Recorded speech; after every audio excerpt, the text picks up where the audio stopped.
I made a post about that. I'm like, size doesn't. I'm like, yes, size matters. When My you have wife the says it technique- matters. I like to think it doesn't, but it does.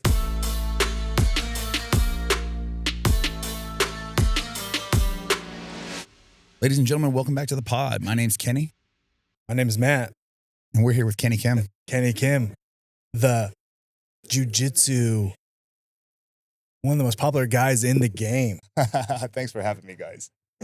So, PGF, is this your first season at PGF or were you here last Yes, season? this is my first. And what do you think of the event so far? I've never attended any event like this. This is by far the most superior event I've been to. I mean, as far as rule sets go, the people that are here, the atmosphere. I mean, this is by far the best event I've ever. It's like a blood sport movie. We were talking about it. It's like, oh man, it's in this warehouse. It's in an undisclosed location. I was like, man, it's like that. It is like a kickboxer, you know. It's like that Right. blood sport, you know. You got to knock on the door 3 times. You got security guards like, hey, what's the code? Right. You have to show the guy at the door, like, if you want, like, show me hip escape. And then, okay, come on. You gotta say it was. Let me see your ears. So you are, you've made probably the Matt Made show. That's kind of that's kind of like your thing right now. Yeah. So, you know, like I've been in the game a long time, and you know, I just actually made a video this morning talking about how our goals shift, whether it's on the mat. You know, we have stages in life, you know, like in your 20s, you're out hustling, you're partying, you're trying to make a name for yourself. By the time you're in your 40s, you're probably, you know, a little more calm, you know, you're concentrating on your health, your family. Same thing with jiu-jitsu. Like, you know, I've been in the game a long time where in my 20s, I was all about, man, I want to get better. I want to get better. I want to compete. I want to do this. I want to open up my own school, you know, and I'm at a point where like jiu-jitsu has done so much for me, just as it has for a lot of people. I want to be able to give that back. And how do I do that? I want to spread the positivity. I know there's a lot of organizations that, you know, host like the PGFs and the, you know, the ADCs, so many competitions, and young guys look up to those guys. But I wanted a platform where average Joes can watch and say, you know what, I can do that. I can be like that. I want to lose the weight. I can use the jiu-jitsu as a mental health you know, medicine, whatever that may be. So I wanted to do something. So I said, well, how do I get that out to a crowd of people? So I said, well, we got to do a reality TV show. So, you know, I got with some friends and talked about how the logistics was going to work. And we ended up just going all in and said, you know what, we're going to do this things right. So we hired a crew of 8 people, full unscripted reality TV cast, crew. And man, we just started filming, and we got 7 episodes out on YouTube right now. They're free.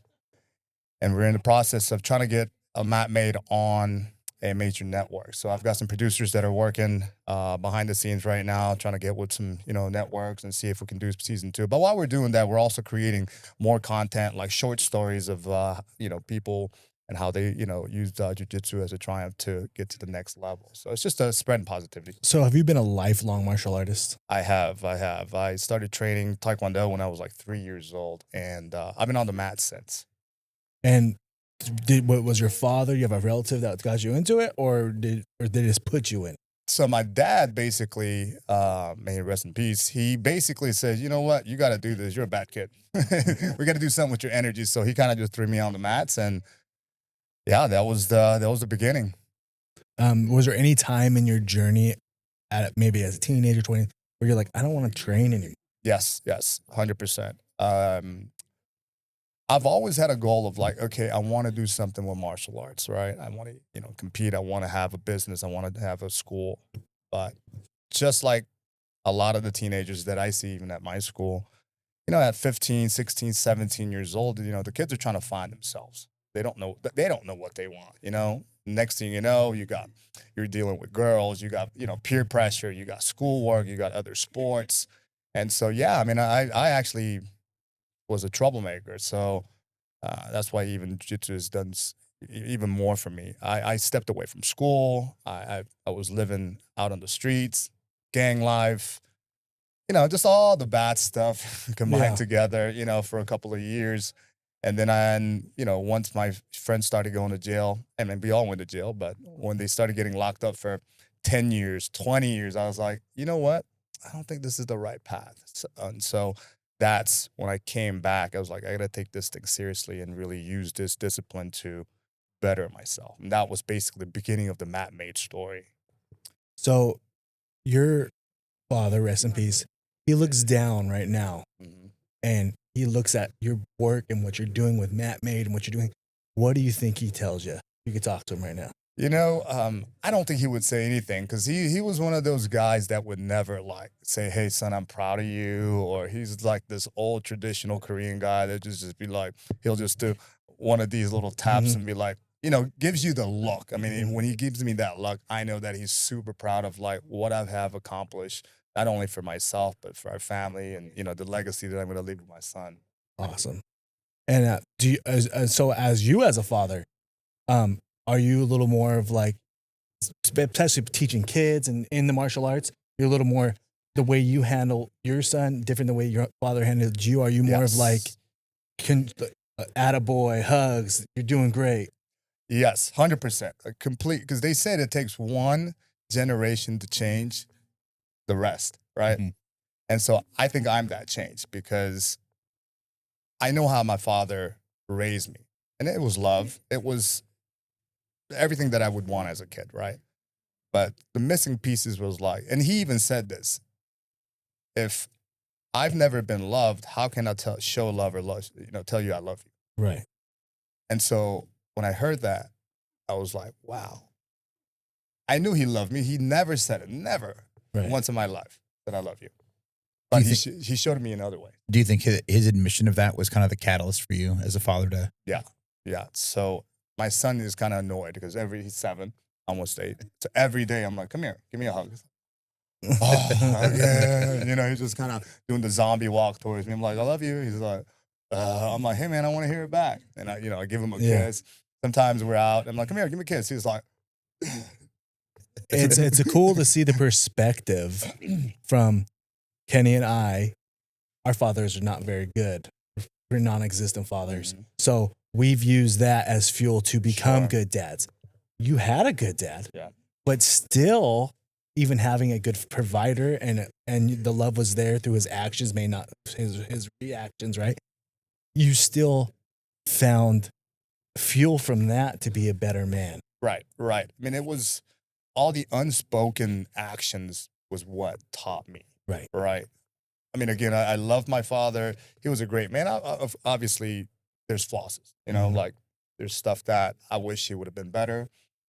But overall, I learned a lot of lessons from him, indirect lessons from this man. But I know I can do a hell of a lot more to my son. And then your son will find hopefully to be a better version of you. Exactly. And that's what we all strive for, I think, as men and as fathers. Right. So back on the PGF, these guys are dropping like flies. Oh, God. Now, I don't know if they're up on points and maybe New Hope is so high on points that some of these guys are being like, yeah, I'm hurt. I mean, they're saving themselves because they're already in the playoffs. I don't know if that's a thing. I don't think so. But they look pretty legit injured. They are injured. Competing at this highest level with, and everybody that's here, I mean, they're high level. Yes. These guys are superstars, right?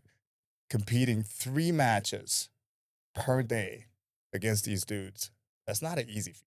No. It really isn't. I mean, like we've all competed. Even one day of just going through a bracket of like 2 or 3 matches. The next day you're like, oh my God, a truck hit me. Right. And imagine doing this. And you're in Vegas. Like you're not even at home. You're like in an Airbnb in a hotel. You have all these, other dependencies that you're looking at, right? I mean, it's hard being out here. Any of these could have been a who's number one super fight. Yes. And so they're doing 9 back to back who's number one super fights. Yeah. And that they would do a camp for one. And it's like, no camp, just here you go. Yeah. Just get out there. Yeah. Yeah, I think that definitely the player of the game yesterday was the ambulance and the medical staff. These guys were just taping and rapping all day. So yeah, shout out to the Las Vegas paramedics, dude. They're out here getting their work. I think they thought it wasn't an easy day for some watching fights. Oh no. And with this, setup, it's not like unlike any other tournament format that I've been to, where it's almost like a golf course, right? Everybody's quiet. We're watching, and so you can hear every single freaking ligament tear. Like, I mean, I'm like, somebody puts on a leg, like I'm already like that Davis Asari. Oh God. What was more traumatizing to you, the Davis Asari ankle snap, or the BAME fart?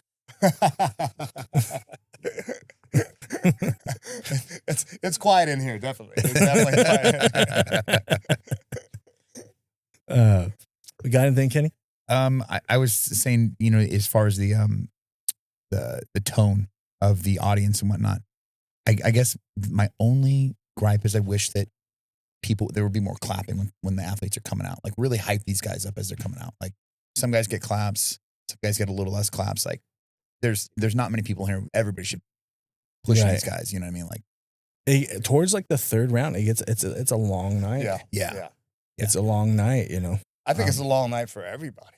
It is not only for the competitors, but like for us, we're here this morning, putting in some training time, eating some lunch, taking a little break, cutting back at 4 p.m. Cutting our own content. Yeah. And then we're here till like 10 p.m. I mean, you're sitting there. I mean, even though these couches are pretty comfy, it's a long night for everybody. So by the time the third, fourth, fifth, matches come on, you're kind of like melting down on the couch, like, okay, yeah, good job, man. Like, it's not easy. Hadron broke one of the couches last night. Would you have laughed? If he would have fell backwards, would you have laughed? I was already laughing over there. Okay. Way over there. Yeah. Is he looking? I hope nobody caught that. So, where do you train out of mostly? So I have my own academy in outside of Atlanta, Marietta, Georgia. I've been there. I've had my school since 2006. So almost 20 years here. We've been there a long time. We've kind of been the staple of connecting all the teams together. Because back in the days, it was Atlanta. We got 5 guys from Atlanta competing at the PGF. Yeah. So think about it. There's really good jiu-jitsu in Atlanta. Back in the days, it was still the old school type where, you can't go train over there, no cross training, and it was a lot of bureaucratic, bullshit going on. I was one of the first ones. I was the first one who hosted a public open mat, and I've gotten so many hatred from it. I won't say who, but like some big name coral belts, and these guys were like, "Don't go to that guy's school," and that. I mean, they literally banned their guys and like, I can't be in a picture. I'm like, you're a grown man and you can't be in a picture with us? Like, It was to that point. We're not telling you to denounce your school. Wear your patch. Right. No, I don't even care. I'm like, dude, I'm not charging you. We're just, like, this is an open space. We want people to come. And I'm not telling you to come. Like, I don't give a shit if you come or not. If you want to come train with us. What do you think is the main reason for professors being angry at cross-training with your students cross-training? I feel like if your shit is legit, then you should be able to trust your wife to go out with the girls and not cheat on you. Right. You know what I mean? Like it's kind of the same thing. Like if you're a good professor and you can back it up and man, go have fun. Yeah. Be safe out there. Just know if you're wearing my patch and you're in another school, those guys are going to come hard though. Yeah. But like, don't go have fun. I think it's just the old school mindset. I don't really think it's about, this guy, they were saying, they're going to take our techniques to use against us in a competition. It's like this, especially nowadays, think about it. There's material everywhere, right? Right. I don't think it's that. I think it's just the old school mindset of like coming from Brazil. Like a lot of the guys were like, you're going to fly my flag. Yes, those guys for sure, because most of those guys at a high level, when they were starting, they weren't paying for lessons. They were literally, okay, you come train for my team, you're going to use our team name. And they basically did that for them. And so I think that mindset kind of carried over. It's like, if you're on my team, we're training as one. Right. And I think, again, I think it's just the kind of cultural differences that we had, and people just kind of use that, and it just kind of ended up where we are. But I know now it's changed a lot. Everybody cross trains. And if we play devil's advocate from the other side, even you as a professor, you've seen guys come from a mat and ended up signing up at your gym. Like, Yeah, you know what I mean? but People both have ways. lost students from cross training. Sure. So like we got to say it the other way too. Like, Sure, yeah, yeah, yeah. you know, like, yeah, sometimes your students will go somewhere else and like it. But I mean, it's like, look, so I'm not just going to go to McDonald's. If I go to Burger King and say, oh, I like that burger, I may be going back to Burger King a little bit Right. more. And that's okay, Yeah. right? That's the beauty, especially here in our country. That's the beauty of having the freedom to do what you want, right? But what I do say is, though, don't be a dick. And, you know, like, especially nowadays, kids just ghost you. Like, dude, like, we don't have contracts or anything like that. We Right. just say, let us know 30 days. Like, so we can replace you with somebody else. You want to go somewhere? That's fine. But, like, some of these younger guys would just be like, fuck it. I'm just going to go. Because, you know, it is a business. Yeah. And as professors, when we have you locked in, we're planning on that money next month too. Sure. So like, yeah, let us know. That's the That's right fine. stuff. Right. Give 2 weeks notice. Yeah. Like, it's like a job. It's not a job. It's our job though. Right. Right. So it's like, Right. And it's not even just on the business. I mean, as a man, as a person, just have some basic, you know, ethics. You know, like, Right. I think it hurts the most is when the upper belts leave you. oh yeah. Well, It- so I have a story. I have some black belts that left. My homegrown black belts. It hurts, and I have students that leave all the time. I mean, I have people come from different gyms, go.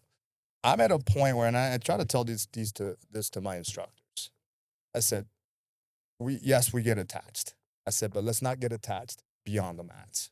And it's hard, I know, because we hang out and this and that. Yeah. Yeah. You develop a sense of family, you know, beyond friendship. Oh yeah, but it's like, and especially like, you know, I've had guys where I'm paying out of my pocket to travel with them, to coach them, you know, overseas, this and that, and then one day they're just like, oh, I just want to up and leave. So I'm at a point where I'm like, it's no problem. Just you tell me in advance, no problem. You want to go here? When I see you, I'm gonna say hello. Like, no hard feelings, because it's hard on me. Right. Not about anybody else. It's hard on me. Like, I don't want to go through that pressure of like feeling that, oh my God, what did I do wrong? Well, it's like Why is- heartbreak. No, it is. It's Yeah. like losing a girlfriend. Yeah. You know Well, what I you've mean? been with Like, somebody for 10 years as a Yeah. student. You've taught him your secrets, your Sure. game. Not only that, you've seen them get married, have Yep. kids, Go to their kids come- weddings. Yeah. Yeah. So it's like, it's beyond just the training on the mat. Like you've cultivated this Mhm. sense of friendship and family. And then I think there's kind of a weird thing if somebody does leave a gym and they feel like they're going to go train somewhere else, like our friendship has to end at this point. It's like, it doesn't. Like No. I want what's best for you Yeah. as a person. Yeah. And if you feel like that you're going to get what you need next in your jiu-jitsu journey from that school, then I want that for you. Sure. You know, like don't ghost me as a human being because you want to take another approach to training. Like, It even happens now. I'll you know, I'm in the business, so I'll show up in a seminar or competition or whatever, and I'll see some of my old students. Most of them are cool, but some of them I'll see. They see me from over there, and next thing they're already turning their heads and walking away. It's like, dude, you can say hello, like Right. Like, that's them harboring a sense of it's guilt. them though. It's on Yeah, them, yeah, not on It's me. the guilt on them. Yeah. Yeah, because they know they probably just ghosted you. Yeah. And they feel bad for it. Mhm. I think that's why, all jokes aside, and now if you move and work takes you away and you're like, Yeah. you can't control No, that. I know. Life- I tell my guys, they're like, yeah, I'm moving. I'm like, how far are you moving? They're like, I'm gonna be over here. I'm like, dude, this is too far. Like, I'm like, you should go train with so and so up there. Right. They're like, well, I'm gonna try to make it. I'm like, okay, look, if you can make it, like your schedule works out, fine. If you need to go, let me know anytime, bro. Like and he's like, well, can I drop in anytime? I'm like, sure, anytime you want. Like, that's the kind of, I think, but if collectively, if every instructor and school owners were like that, I think it would change. you could help network with each other. Like Yes. friendly gym friendships. Like, oh, that's a cool gym. Go there. Matt's had that. When you had an instructor push you because they thought that Joao would be a better fit for your jiu-jitsu, for your Right. size. Yeah. Well, speaking of another Matt made, we just released the biggest jiu-jitsu school database.